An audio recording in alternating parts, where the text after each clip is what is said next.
4 साल बाद केंद्र की मोदी सरकार ने नागरिकता संशोधन कानून यानी CAA का नोटिफिकेशन जारी कर दिया है। CAA का नोटिफिकेशन जारी होते ही देश के तमाम विपक्षी पार्टियों के दिग्गज नेताओं ने अपनी प्रतिक्रिया दी है। प्रतिक्रिया देते हुए CAA के नोटिफिकेशन को लेकर भारतीय जनता पार्टी पर निशाना साधा है। किसी का कहना है कि केंद्र की भाजपा सरकार के विभाजनकारी एजेंडे ने नागरिकता अधिनियम को हथियार बना दिया है, तो किसी नेता का कहना है कि जनता भटकावे की राजनीति का भाजपाई खेल समझ चुकी है। तो इस नेता का कहना है कि बेरोजगार युवा रोजगार के लिए दर दर की ठोकरें खा रहा है।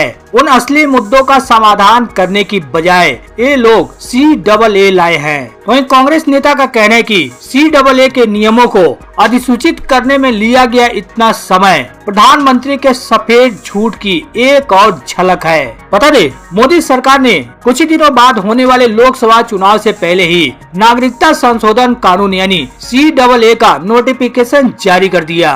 मोदी सरकार द्वारा अधिसूचना जारी किए जाने के बाद ही दिल्ली, उत्तर समेत कई राज्यों में सुरक्षा भी बढ़ा दी गई। खबरों के मुताबिक इसके तहत अब 3 पड़ोसी देशों के अल्पसंख्यकों को भारत की नागरिकता मिल सकेगी। लेकिन लोकसभा चुनाव से कुछ दिन पहले ही CAA का नोटिफिकेशन जारी करने को लेकर विपक्षी दलों ने सरकार को घेरना शुरू कर दिया है। उनका कहना है कि सरकार ने चुनाव से पहले CAA का नोटिफिकेशन जानबूझकर लागू किया है। CAA के नोटिफिकेशन जारी होने को लेकर पश्चिम बंगाल की मुख्यमंत्री ने भी भारतीय जनता पार्टी पर निशाना साधा है। उन्होंने कहा कि यह चुनाव के लिए बीजेपी का प्रचार है, यह और कुछ नहीं है। ममता बनर्जी ने बीजेपी पर निशाना साधते हुए कहा कि CAA बीजेपी का छल है, इससे किसी को डरने की जरूरत नहीं है। ममता बनर्जी का कहना है कि हम बंगाल में CAA लागू नहीं होने देंगे। ममता बनर्जी का कहना है कि अगर CAA दिखाकर NRC लाकर यहाँ के लोगों की नागरिकता खत्म की जाएगी तो हम विरोध करेंगे। मैं NRC को स्वीकार नहीं कर सकती। ममता बनर्जी ने कहा कि जब चुनाव आता है तो कुछ न कुछ देने की कोशिश करते हैं। CAA 2020 में पारित किया गया था, इसमें 4 साल क्यों लगे? आज चुनाव से पहले इसकी घोषणा क्यों की जा रही है? क्या ये कोई राजनीतिक योजना है? अगर कोई भेदभाव हो तो उसे स्वीकार न करें। वहीं CAA की नोटिफिकेशन जारी होने को लेकर उत्तर प्रदेश के पूर्व मुख्यमंत्री अखिलेश यादव की भी प्रतिक्रिया सामने आई है। उन्होंने प्रतिक्रिया देते हुए X पर लिखा है कि जब देश के नागरिक रोजी रोटी के लिए बाहर जाने पर मजबूर हैं, तो दूसरों के लिए नागरिकता कानून लाने से क्या होगा? जनता भटकावे की राजनीति का भाजपाई खेल समझ चुकी है। भाजपा सरकार ये बताए कि उनके 10 सालों के राज में लाखों नागरिक देश की नागरिकता छोड़कर क्यों चले गए। चाहे कुछ हो जाए, कल इलेक्टोरल बॉन्ड का हिसाब तो देना ही पड़ेगा और फिर केयर फंड का भी। वहीं CAA के नोटिफिकेशन जारी होने को लेकर कांग्रेस की तरफ से भी भारतीय जनता पार्टी पर निशाना साधा गया है। कांग्रेस नेता जयराम रमेश का कहना है कि यह इलेक्टोरल बॉन्ड घोटाले पर सुप्रीम कोर्ट की कड़ी फटकार और सख्ती के बाद हेडलाइन को मैनेज करने का प्रयास भी प्रतीत होता है। उन्होंने अपने आधिकारिक सोशल मीडिया X पर लिखा कि दिसंबर 2019 में संसद द्वारा पारित नागरिकता संशोधन अधिनियम के नियमों को अधिसूचित करने में मोदी सरकार को 4 साल और 3 महीने लग गए। प्रधानमंत्री दावा करते हैं कि उनकी सरकार बिल्कुल प्रोफेशनल ढंग से और समयबद्ध तरीके से काम करती है। CAA के नियमों को अधिसूचित करने में लिया गया इतना समय प्रधानमंत्री के सफेद झूठ की एक और झलक है। जयराम रमेश ने आगे लिखा कि नियमों की अधिसूचना के लिए 9 बार एक्सटेंशन मांगने के बाद घोषणा करने के लिए जानबूझकर लोकसभा चुनाव से ठीक पहले का समय चुना गया है। ऐसा स्पष्ट रूप से चुनाव को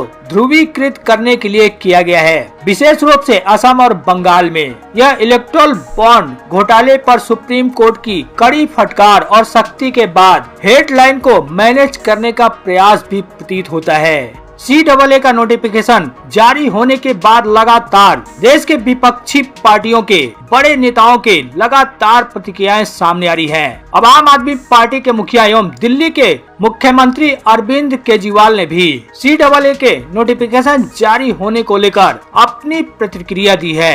अरविंद केजरीवाल ने अपने आधिकारिक X हैंडल पर CAA को लेकर भारतीय जनता पार्टी पर निशाना साधा है। उन्होंने लिखा कि 10 साल देश पर राज करने के बाद एक चुनाव के पहले मोदी सरकार CAA लेकर आई है। ऐसे वक्त जब गरीब और मध्यम वर्ग महंगाई से करा रहा है और बेरोजगार युवा रोजगार के लिए दर दर की ठोकरें खा रहा है, उन असली मुद्दों का समाधान करने की बजाय ये लोग CAA लाए हैं। अरविंद केजरीवाल ने आगे कह रहे हैं कि 3 पड़ोसी राज्यों के अल्पसंख्यकों को भारत में नागरिकता दी जाएगी, यानी ये पड़ोसी राज्यों के लोगों को भारत में लाकर बसाना चाहते हैं। क्यों?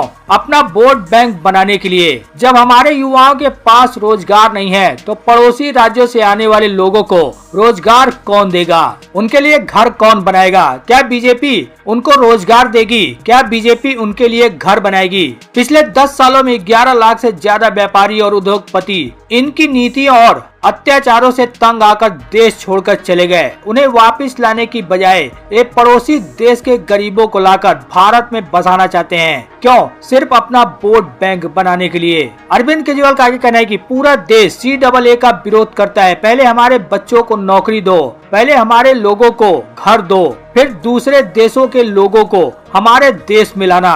पूरी दुनिया में हर देश दूसरे देशों के गरीबों को अपने देश में आने से रोकता है, क्योंकि इससे स्थानीय लोगों के रोजगार कम होते हैं। बीजेपी शायद दुनिया की अकेली पार्टी है जो पड़ोसी देशों के गरीबों को अपना वोट बैंक बनाने के लिए ये राजनीति कर रही है। ये देश के खिलाफ है। अरविंद केजरीवाल का कहना है कि लोग इसका जवाब लोकसभा चुनाव में देंगे।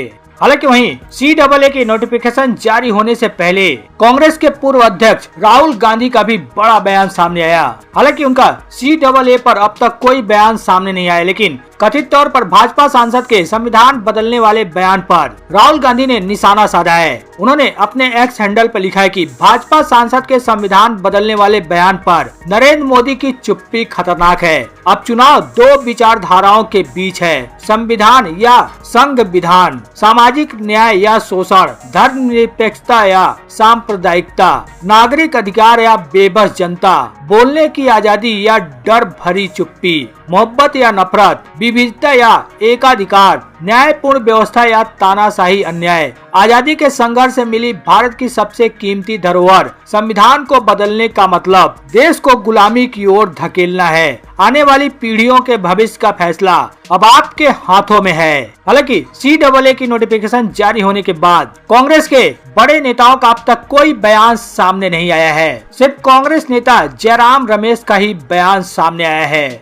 हालांकि वहीं CAA को लेकर एक के बाद एक देश भर के विपक्षी पार्टियों के दिग्गज नेताओं का बयान सामने आता जा रहा है। अब CAA की नोटिफिकेशन को लेकर DMK के मुखिया एवं तमिलनाडु के मुख्यमंत्री MK स्टालिन का बयान सामने आया है। उन्होंने CAA को लेकर भारतीय जनता पार्टी पर निशाना साधते हुए अपने आधिकारिक एक्स हैंडल पर लिखा है कि केंद्र की भाजपा सरकार के विभाजनकारी एजेंडे ने नागरिकता अधिनियम को हथियार बना दिया है। इसे CAA के अधिनियम के माध्यम से मानवता के प्रतीक से धर्म और नस्ल के आधार पर भेदभाव के उपकरण में बदल दिया है। मुसलमानों और श्रीलंकाई तमिलों को धोखा देकर उन्होंने विभाजन के बीज बोए।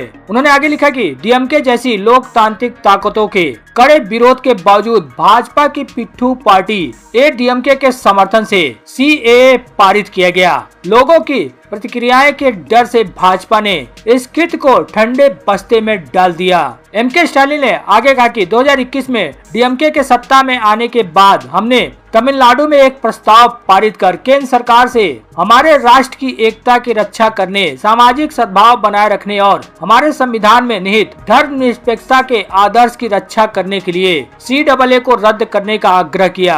अब जैसे जैसे चुनाव नजदीक आ रहे हैं, प्रधानमंत्री मोदी राजनीतिक लाभ के लिए उन्होंने एक किया है, CAA को निंदनीय तरीके से पुनर्जीवित करके अपने डूबते जहाज को बचाना चाहते हैं। हालांकि भारत के लोग इस नागरिकता संशोधन अधिनियम को लागू करने के लिए भाजपा और उनके ऋणहीन समर्थकों ADMK जिन्होंने बेशर्मी से इसका समर्थन किया को कभी माफ नहीं करेंगे। जनता उन्हें करारा सबक सिखाएगी।